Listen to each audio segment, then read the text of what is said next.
అధ్యక్ష, ఇందాక గౌరవ శాసనసభ్యులు కామినేని శ్రీనివాసరావు మాడుతూ అప్పుడు అందరూ ఇండస్ట్రీ కలవడానికి వెళ్ళినప్పుడు సైకో గారిని చిరంజీవి గారు గట్టిగా అడిగితే అప్పుడు ఈయన వచ్చాడంది అబద్ధం. గట్టిగా ఎవడు అడగలేదు అక్కడ.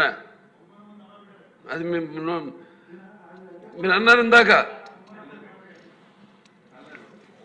ఏదో గట్టిగా అడిగితే ఈయన వచ్చాడు మళ్ళీ కలవడానికి, లేకపోతే ఏదో సినిమాటోగ్రఫీ మినిస్టర్ కలవమన్నారు అని. ఏంటంటే అండి అవి మిగతాను ఓకే, అవమానించడం ఆయన ఓకే. ఏదో ఆయన పెద్ద గట్టిగా చెప్తే ఆయన దిగి వచ్చాడంట కలవడానికి, లేకపోతే సినిమాటోగ్రఫీ మినిస్టర్ కలవమన్నా అంట. మనం కూడా నాకు ఇన్విటేషన్ వచ్చింది ఇక్కడ ఫిల్మ్ డెవలప్మెంట్ ఒక లిస్ట్ తయారు చేయమని. నాది 9వ పేరు వేశారు. అది ఎవరో ఈయన నేను అడిగాను కూడా, దుర్గేష్ గారిని కూడా అడిగాను, గౌరవ సినిమాటోగ్రఫీ మంత్రి కూడా అడిగాను, ఎవడో అడి వేసిందని. Respect human being, even be opposition or us. 9వ పేరు వేశారు. ఇది అదేదో గట్టిగా ఎవడు అడిగాడు, గట్టిగా అడిగితే పంపించారు లోపలికి, వచ్చాడు ఈడు కలవడానికి. Sorry, I want to clarify this. No, very good sir. Akhanda cinema release అయ్యే ముందు ఆ cinema producers Nuziveedu MLA Pratap Apparao గారి ద్వారా హైదరాబాద్లో ఒక బిల్డర్, మచిలీపట్నంలో ఇంజనీరింగ్ చదువుకున్నటువంటి నారాయణ ప్రసాద్ అనే ఒక బిల్డర్, వారిద్దరి ద్వారా ప్రొడ్యూసర్లు మిమ్మల్ని కలుస్తారు అని చెప్పని నన్ను ఒక 2-3 రోజులు ఎంపడపడి, ఎందుకు ఎంపడపడ్డారంటే వెంటనే కలవమంటే అలా కాదంట, 2-3 డేట్లు ఇవ్వాలంట, 2-3 టైమ్స్ ఇవ్వాలంట. వాళ్ళు ఎప్పుడు కలవాలో వాళ్ళ హీరో గారు ప్రొడ్యూసర్లకి చెప్తారంట. ఇదే విచిత్రంగా అనిపించి, అయినా కూడా నూజివీడు ఎమ్మెల్యే గారు 4-5 సార్లు ఫోన్ చేస్తుంటే పలానా తారీఖున విజయవాడలో పలానా మీటింగ్ అవుద్ది, ఆ మీటింగ్ అయిన తర్వాత కలెక్టరేట్ మీటింగ్ అయిన తర్వాత ఇట్లా అని చెప్పి 2-3 డేట్లు ఇచ్చాను. ఒకరోజు సాయంత్రం కలెక్టరేట్లో మాకేదో మీటింగ్ అయిపోయిన తర్వాత 6 గంటల నుంచి 8-9 మీ ఇష్టం, ఆ మధ్యలో నేను కలుస్తాను మిమ్మల్ని అని చెప్పానంటే, ఆ టైంకి వాళ్ళు ముహూర్తం చూసుకుని ప్రొడ్యూసర్స్ విజయవాడ ఆర్ఎన్బి గెస్ట్ హౌస్కి వచ్చి నన్ను కలిసిన మాట వాస్తవమా కాదా? నన్ను కలిసి మా హీరో బాలకృష్ణ గారు మీతో మాట్లాడతారని చెప్పని వాళ్ళు రింగ్ ఇచ్చి వదిలితే, మళ్ళీ ఆయన ముహూర్తం, ఏంటి రింగ్ ఇచ్చి వదిలేరు ఏంటి అంటే, లేదండి ఆయన ముహూర్తం చూసి మళ్ళీ మీకు ఫోన్ చేస్తారండి అని చెప్పారు. మీతో మాట్లాడటా కూడా ఒక ముహూర్తం ఉంటుందండి అని చెప్పారు.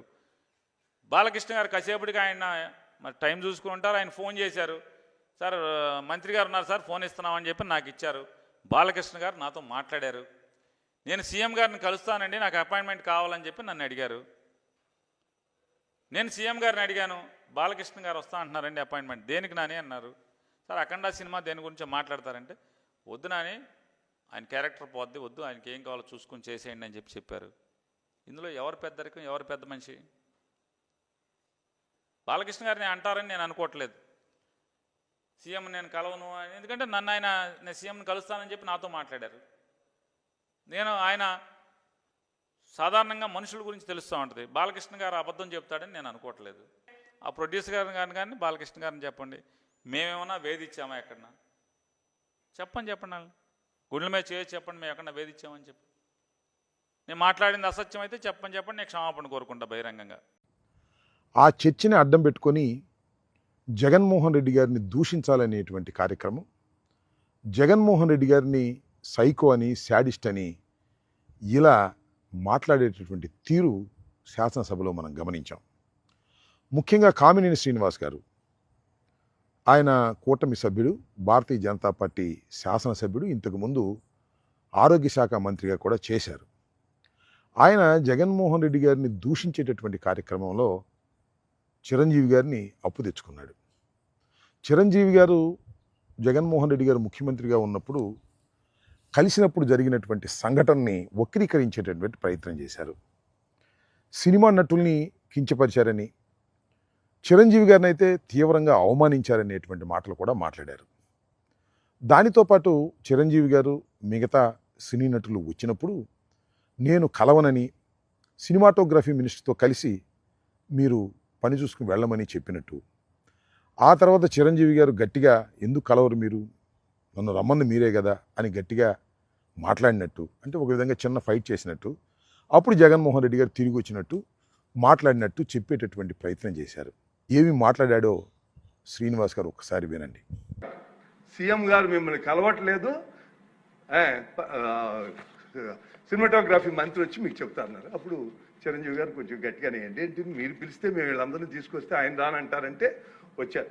వస్తే ఆయన మంచిగా పెద్దగా ఆయన ఒక రిక్వెస్ట్ చేస్తే, ఒక నిమిషం మీరు తండ్రి లాంటి వాళ్ళు సినిమా ఇండస్ట్రీని జాగ్రత్తగా చూసుకోవాలి, అది బయటికి రిలీజ్ చేసి ఎంత అవమానం చేశారని, ఇంతకన్నా సాడిస్ట్ మెంటాలిటీకి ఇంకేం ఎగ్జాంపుల్ కావాలి. శ్రీనివాస్ గారు మాట్లాడినటువంటి మాట, శ్రీనివాస్ గారు మాట్లాడంగానే సభలో ఉన్నటువంటి ఒక ప్రముఖ సినిమా నటుడు బాలకృష్ణ గారు, శాసనసభ్యులు కూడా, ఆయన రియాక్షన్ మనం ఇక్కడ గమనించాలి. చిరంజీవి గారు గట్టిగా అడిగారు అనేదాన్ని ఆయన తీవ్రంగా ఖండించారు. ఆయన ఉద్దేశం చిరంజీవి గారు గట్టిగా అడగలేదని, గట్టిగా అడగటం వల్ల జగన్మోహన్ రెడ్డి గారు దిగొచ్చాడనే మాటని ఆయన సహించలేకపోయాడు. చిరంజీవి గారు గట్టిగా అడిగేటటువంటి స్వభావం లేదు, ఆయన పోరాటం చేసే మనిషి కాదు అనేటువంటి పద్ధతుల్లో ఒక విధంగా కించపరిచే విధంగా మన బాలకృష్ణ గారు మాట్లాడారు. ఒక్కసారి బాలకృష్ణ గారు ఎలా రియాక్ట్ అయ్యారో చూడండి. ఇందాక గౌరవ శాసనసభ్యులు కామినేని శ్రీనివాసరావు మాడుతూ, అప్పుడే అందరూ ఇండస్ట్రీ కలవడానికి వెళ్ళినప్పుడు సైకో గారిని చిరంజీవి గారు గట్టిగా అడిగితే అప్పుడు ఈయన వచ్చాడంది అబద్ధం. గట్టిగా ఎవడు అడగలేదు అక్కడ, అది మీరు అన్నారు ఇందాక, ఏదో గట్టిగా అడిగితే ఈయన వచ్చాడు మళ్ళీ కలవడానికి, లేకపోతే ఏదో సినిమాటోగ్రఫీ మినిస్టర్ కలవమన్నారు అని ఏంటంటే ఆమె అని బహుశా ఆయన మరి ఏమన్నా మ్యాన్షన్ హౌస్ 2 మింగొచ్చాడేమో మరి నాకు తెలియదు. చాలా దౌర్భాగ్యంగా శాసనసభలో ఆ విధంగా ఎవరు మాట్లాడరు, బయట కూడా ఆ విధంగా మాట్లాడరు. అసలే కోతి కళ్ళు దాగిందన్నట్టుగా అసలే పెద్ద సైకో. దానితో పాటు 2 మ్యాన్షన్ హౌస్ ఆఫులు తాగి వచ్చినట్టున్నాడు, ఇష్టం వచ్చినట్టుగా మాట్లాడేటువంటి ప్రయత్నం చేశారు. జగన్మోహన్ రెడ్డి గారు వాడు వీడు అంటమే కాకుండా సైకో అన్నాడు. సైకో అన్నప్పుడు సభలో ఎలా నవ్వారో చూశారు కదా కేరింతలు. ఇవలో విలువలు లేవు, సభలో గౌరవాలు లేవు, ఇష్టం వచ్చినట్టుగా మాట్లాడేటువంటి ప్రయత్నం చేస్తున్నారు. ముఖ్యంగా బాలకృష్ణ గారు ఆ విధంగా మాట్లాడటం చూస్తే ఒక విధంగా జాలి కూడా వేసింది. ఎందుకంటే బాలకృష్ణ గారు పెద్ద తెలివిగలవాడు కాదు, అమాయకుడు కూడా, సైకో పేషెంటు. ఈ పేషెంటు సైకో కాకపోతే ఇవాళ చంద్రబాబు నాయుడు స్థానంలో ఆయన ఉండేవాడు. సరే, ఆయనకేదో ఒక శాసనసభ్యత్వాన్ని ఇచ్చి బావగారు గౌరవిస్తున్నాడు, దాంతోనే సంతోషపడుతున్నాడు. వాళ్ళ అల్లుడేమో కాబోయే ముఖ్యమంత్రి అనేటువంటి ఉద్దేశంతో ప్రవర్తన చేస్తున్నాడు కాబట్టి ఆయన సర్దుకుని సినిమా షూటింగులు లేకపోతే మ్యాన్షన్ హౌస్తో కాలం గడిపేటటువంటి పద్ధతుల్లో ఉన్నాడు. ఆయన జగన్మోహన్ రెడ్డి గారిని, మాజీ ముఖ్యమంత్రిని వాడు వీడు సైకో అని శాసనసభలో అంటే నాకు అర్థం కాల. ఎక్కడికి పోతుంది రాష్ట్రం, ఎక్కడ పోతుంది తెలుగుదేశం? అడుగుతా ఉన్న సమాధానం చెప్పాలని కూడా ఈ సందర్భంగా చెప్పదలుచుకున్నాను. ఆ తర్వాత చిరంజీవి గారి రియాక్షన్ నేను ఇప్పుడే చూశా. ఆయన ఎక్కడో విదేశాల్లో షూటింగ్లో ఉన్నట్టున్నారు. ఆయన దానికి తీవ్రమైన ఖండన ఇచ్చారు. నేనే వీళ్ళందరినీ తీసుకెళ్ళానని, చాలా గౌరవంగానే ఆయన చూశాడనేటువంటి అర్థం వచ్చే విధంగా ఆయన మాట్లాడారు. అంటే ఇక్కడ జరుగుతున్నది ఏంటంటే, బాలకృష్ణ కొణిదెల కుటుంబాన్ని అంగీకరించే మనస్తత్వం కాదు. వారు పైకి ఎదుగుతున్నారు అంటే బాలకృష్ణ కానీ, బాలకృష్ణ అభిమానులు కానీ, కుటుంబం కానీ వెనక్కు లాగే తత్వం ఉందనేది అనాదిగా వస్తున్నటువంటి ఆలోచన. అది కొత్తగా నేను చెప్పాల్సిన అవసరం లేదు. కాకపోతే ఈ మధ్యన కూటమిగా ఏర్పడ్డారు కాబట్టి చంద్రబాబు నాయుడు గారు పవన్ కళ్యాణ్ని వాడుకునే పద్ధతుల్లో, చిరంజీవి గారిని వాడుకునే పద్ధతుల్లో ఉన్నారు కాబట్టి గౌరవం ఇస్తున్నట్టుగా నటిస్తున్నారు. సందర్భం వచ్చినప్పుడు గౌరవాలన్నీ పక్కన పెట్టి తమ స్వార్థాన్ని చూసుకునేటటువంటి మనస్తత్వం కలిగిన వారు నారా కుటుంబం, అదేవిధంగా బాలకృష్ణ కుటుంబం, నందమూరి కుటుంబం కూడా అనే విషయాన్ని దయచేసి గమనించాలని మనవి చేస్తున్నాం. ఈ విధంగా శాసనసభలో అసందర్భంగా చర్చ తీసుకొచ్చి కామినేని శ్రీనివాస్ గారు కానీ బాలకృష్ణ గారు కానీ ఈ విధంగా మాట్లాడడం అనేది సభా మర్యాదలకు భిన్నమైంది. దాంతోపాటు ఆ పైన కూర్చున్న ఆయన కూడా మీకు తెలుసు కదా, జగన్మోహన్ రెడ్డి గారిని ఏ రకంగా దూషిస్తే బాగుంటుందని ఆలోచించేవాడు, ఆనందపడేవాడు. ఇది సభ జరుగుతున్నటువంటి తీరు. ఈ సభని ఏమనాలి అని అడుగుతా ఉన్నా. చంద్రబాబు నాయుడు గారు సభ కౌరవ సభ అన్నాడు అప్పుడు. మరి వాళ్ళ జరుగుతుంది ఏ సభ? ఇది రాక్షస సభ కాదా అని నేను అడుగుతా ఉన్నా. కాబట్టి ఇప్పటికైనా బాలకృష్ణ గారు కానీ లేకపోతే కామినేని శ్రీనివాస్ గారు కానీ వాస్తవాలు గమనించాలి. వాస్తవాలు గమనించి మర్యాదగా మాట్లాడే పద్ధతి నేర్చుకోవటం మంచిది. జగన్మోహన్ రెడ్డి గారు ఆషామాషి వ్యక్తి కాదు. ఈ రాష్ట్రానికి 5 సంవత్సరాలు ముఖ్యమంత్రిగా చేసినటువంటి వ్యక్తి. ఆయన్ని ఈ విధంగా మీరు దూషించడం వల్ల మీకు నష్టమే జరుగుతుంది తప్ప లాభం జరగదనే విషయాన్ని దయచేసి గమనించాలని ఈ సందర్భంగా నేను చెప్తున్నాను. రాష్ట్ర ప్రజానీకం అసలైన సైకో బాలకృష్ణ అనే విషయాన్ని మీ అందరికీ తెలుసు, గుర్తించాల్సిన అవసరం లేదని కూడా ఈ సందర్భంగా చెప్తున్నాను. ఆయన సైకోతత్వానికి లేదా అమాయకత్వానికి బాధపడాలో సంతోషపడాలో ఎవ్వరికీ అర్థం కావడం లేదు. మీరైనా అర్థం చేసుకోవాలని ఈ సందర్భంగా కోరుతున్నాను. చిరంజీవి గారిని గౌరవించి తన ఇంట్లో కుటుంబ సభ్యులతో కలిసి ఆతిథ్యాన్ని ఇచ్చి గౌరవించినాడు జగన్మోహన్ రెడ్డి. చిత్ర పరిశ్రమకు సంబంధించిన పెద్దలందరూ ముఖ్యమంత్రి హోదాలో ఉన్న జగన్మోహన్ రెడ్డి గారిని కలిసినప్పుడు వారిని ఎంతో సాదరంగా ఆహ్వానించి వారికి మర్యాదను గౌరవాన్ని ఇచ్చి వారి సమస్యలను కూడా ఓపికగా విన్న మంచి నాయకుడు జగన్మోహన్ రెడ్డి. వినడమే కాకుండా చిత్ర పరిశ్రమకు సంబంధించిన పెద్దలు కలిసి వారి ఇబ్బందులు ఏమైతే ఉన్నాయని చెప్పుకున్నారో వాటిని ఇమ్మీడియట్గా పరిష్కరించినాడు. కాబట్టి ఆ రోజు మీరు సినిమా టికెట్ల మీద ధర పెంచుకోగలిగినారు. ఇది సత్యం. ఆనాడు జగన్మోహన్ రెడ్డి గారు ముఖ్యమంత్రిగా ఉన్నప్పుడు చిత్ర పరిశ్రమకు సంబంధించిన చిరంజీవి దగ్గర మొదలుకొని అందరూ కలిసినప్పుడు జరిగినటువంటి వాస్తవం ఇది. కానీ సత్యానికి విరుద్ధంగా మన బాలిగాడు ఏం మాట్లాడతాడంటే, ఎవరు బాలిగాడు ఏం మాట్లాడతాడంటే చిరంజీవిని అగౌరవపరిచినట్టు, చిత్ర పరిశ్రమలోని పెద్దలను అగౌరవపరిచినట్టు అన్ని అబద్ధాలే మాట్లాడుతున్నాడు. బాలిగానికి ఎందుకు వచ్చారా ఈ మాటలంటే, మ్యాన్షన్ హౌస్ వేసి హౌసులోకి పోయి, మళ్ళా చెప్తానా, మ్యాన్షన్ హౌస్ వేసి హౌసులోకి పోయి జులాయి వాడైపోయి పోకిరి వాని మాదిరి ఇష్టానుసారంగా 2 చేతులు జోయిలలో పెట్టుకొని ఎన్ని అబద్ధాలు కావాల్సింటే అన్ని అబద్ధాలు. అది కూడా ఎంత అహంకారం అంటే, కళ్ళకు అహంకారం, అధికారం అనే అహంకారం కమ్ముకుంది వీళ్ళందరికీ కూడా. ఈ అహంకారం ఎన్నాళ్ళు ఉంటుందంటే, అధికారం ఉన్నంత వరకు ఉంటుంది. అధికారం పోయినప్పుడు మటసంగా మర్యాదగా మళ్ళా వీళ్ళు దావకు వస్తారు.